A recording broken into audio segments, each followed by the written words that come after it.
Okay, now we're going to talk about 2x squared plus 19 equals 4x. We're going to work on the quadratic equation. Okay, first we'll set up the equation in standard form. So watch now what happens.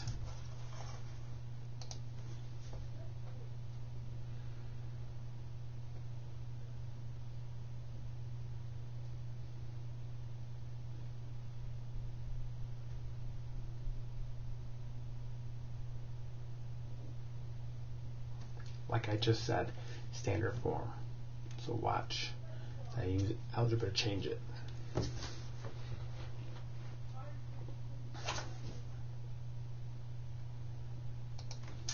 Next, now it's in standard form, meaning ax squared, minus plus bx plus c. Now we're going to identify a, b, and c that we will use in quadratic equation.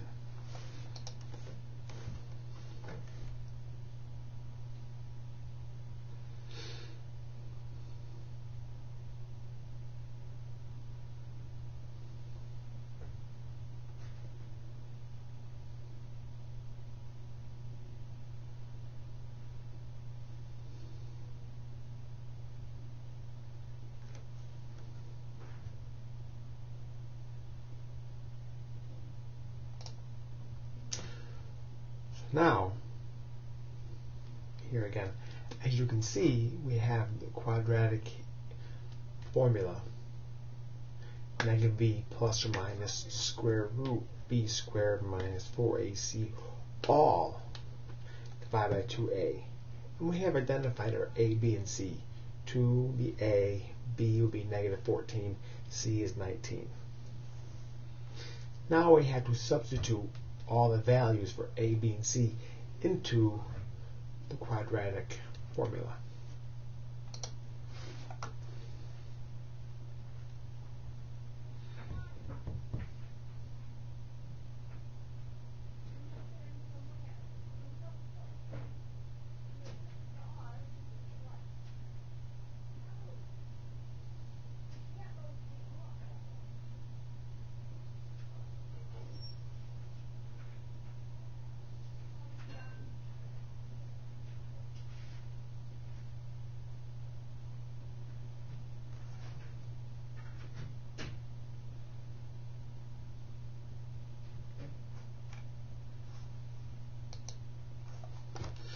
Now you can see here now we have everything substituted in the right place with the right values. You notice I use parentheses. So negative 14 parentheses outside negative.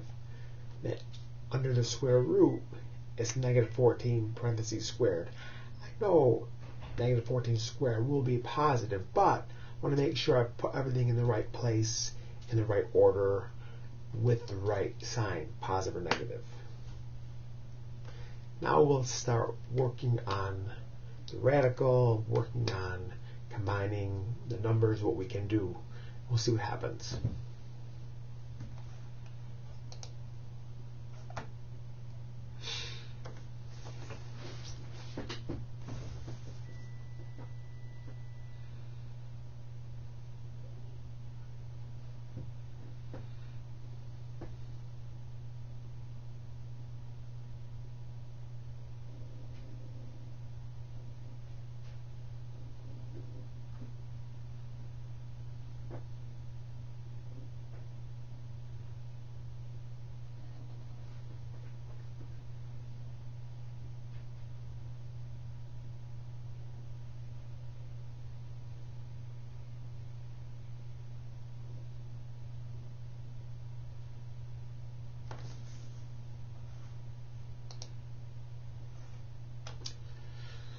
So now here you can see I took the 14 squared, negative 14 squared, 196.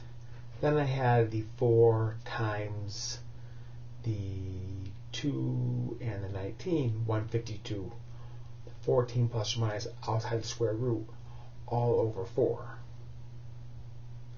Now we'll work under the radical to see if what happened when you subtract those two numbers, is it a perfect square or not.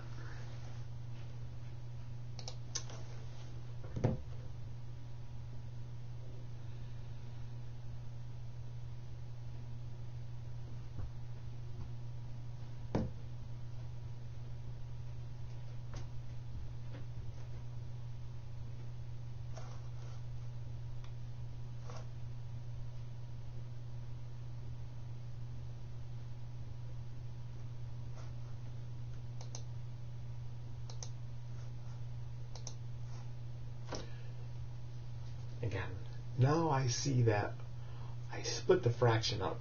14 over 4 plus or minus square root 44 over 4. That works if you have the whole thing under 4 or any number. So 14 over 4 will reduce to 7 halves. 44 square root is not a perfect square root, so I expect that my answers will be irrational numbers. So let's see what happens when I fully simplify both fractions.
Now we saw that it was 7 halves plus or minus the square root of 11 over 2. Since I know that square root of 11 is not a perfect square root, the answer will be irrational, meaning can't show as a whole number, can't show as a fraction. So it will be decimal answers. I'll have to split it between 7 halves minus square root of 11 over 2, and then 7 halves plus square root 11 over 2. We'll get two answers for x.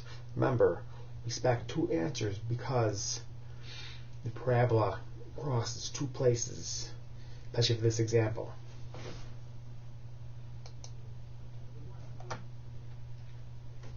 Now watch the problem.